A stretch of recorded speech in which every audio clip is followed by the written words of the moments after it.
Good evening and welcome to Tucker Carlson Tonight. We're coming to you this Thursday, unfortunately, from a very sick city, a place where many of the people in charge aren't just wrong, but increasingly are irrational. Washington is in the grip of unprecedented mass hysteria over Russia. Yes, Russia. Take 3 steps back. It's a freezing poor country on the other side of the globe where the average life expectancy is lower than that in Bangladesh. Russia is a place whose economy is smaller than the economy of Texas. It's a country that can barely produce a working escalator or non-poisonous vodka.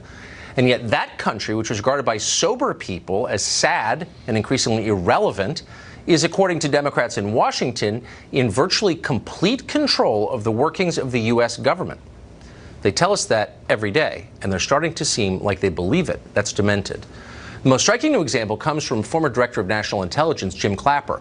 In an interview just yesterday, Clapper claimed that Russia flipped the result of the 2016 election, got Trump elected over Hillary. Asked for evidence of that, Clapper admitted he didn't have any, because of course he doesn't have any. Nobody else has any either. There is no evidence that any foreign country changed a single American vote in 2016. And by the way, that was Clapper's position just 2 years ago, when it was the position of the Obama administration that vote tampering by a foreign power was completely irresponsible and impossible to contemplate. Now that Trump is in office, of course, Clapper and other Democrats are warning that Russia will try to subvert this year's midterms as well. They have no evidence for that either. Now, keep in mind that Jim Clapper is not some fringe radio show host or backbencher in Congress. For years, he held one of the top intelligence posts in the country. Yet he's delusional. That's terrifying. And he's not the only delusional one. The CIA operative spying on the Trump campaign also sounds like he's unbalanced. A report today from the Daily Caller finds that that man once falsely accused a Russian academic at Cambridge University of being a Russian infiltrator and said an entire intelligence seminar was compromised by Russian agents, like Kim Philby were still alive. This afternoon, congressional leaders received a classified briefing from DOJ and intel officials about actual spying that took place in 2016. Not spying from spooky Russian agents sent from the Kremlin, but from the Obama FBI. And that might put some of this in perspective. Tom Fitton is the president of Judicial Watch. Molly Hemingway is an editor at The Federalist. They join us now.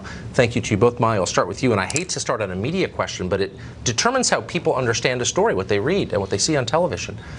There are still news outlets as of tonight that are pretending like there was no spying on the Trump campaign. So can you just say definitively, do we know as a factual matter that the Obama FBI spied on the Trump campaign, or don't we? Well, everyone knows that there was a spy, and in fact, people who were involved in the spying are admitting that there is a spy. They're saying, though, that because the government term is human intelligence informant or something like that, that therefore it's not a spy.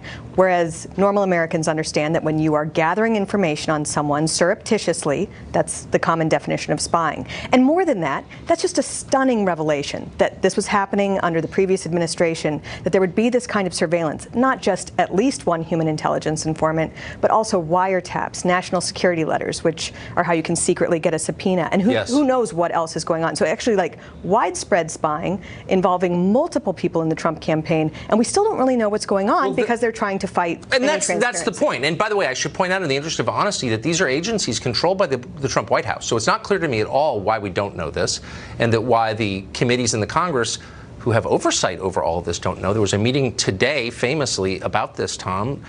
Do you think members of Congress, again charged with oversight of this stuff, know the answer as of tonight? No, my understanding is they're still being strung along. This meeting was for show. We want to see the documents. But why would they be strung along? Because these agencies have contempt for congressional oversight. You have this extraordinary situation of a Republican-controlled Justice Department and FBI attacking and undermining the congressional oversight activities of a Republican-controlled House and Senate. And they didn't want to turn over the documents, so they said, we'll have a meeting and we'll talk about the secret spy game we had, but it won't be public. We won't tell you what we have in terms of turning over documents, which is still the big fight. You know, Judicial Watch specializes in the Freedom of Information Act because we recognize the government documents really tell you what went on, and government official descriptions of what went on, as we're learning from the Obama gang that's describing this spy as an informant in a dishonest way, we need to see the documents. We need to know how much money was this person paid. Was money transferred as a result of his involvement with the Trump campaign? Who else was he working with? Were there others? But there's a time limit. There's a timer. Sand is passing through the hourglass here. If Democrats take the House and take control, majority control of these committees, then how will we find out? They have no interest in getting this information to the public. And this is why it would be nice if everyone on both sides of the aisle had a common understanding that spying on political opponents is not a good precedent, and it's not good for having Americans having confidence in the FBI. Have you seen any liberals say that?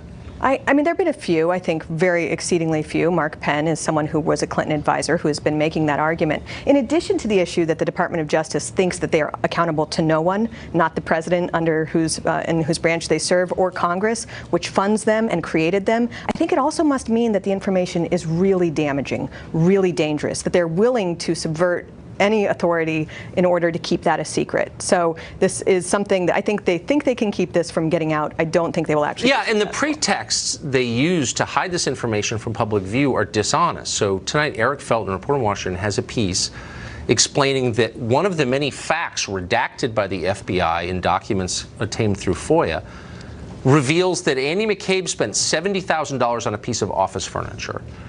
They held that back on grounds of national security. Does that imperil us, Tom, as a country, now that our enemies know that Andy McCabe spent $70,000 on a piece of office furniture? I mean, of course it doesn't. And it shows you that the FBI and the Department of Justice can't be trusted to evaluate fairly whether documents should be released or not. And the president, who constitutionally runs the agencies, needs to intervene and stop himself from being strung along by his appointees, and tell them to release these records. Right. He's listening Review to his them lawyers. quickly. Never listen to your lawyers. If there's one piece of advice I have for my children, it's don't listen to your lawyers, because they don't have the truth at heart. Take their advice into account and get the information out. Just do the right thing, I would say. Thank you both very much. Great to see you.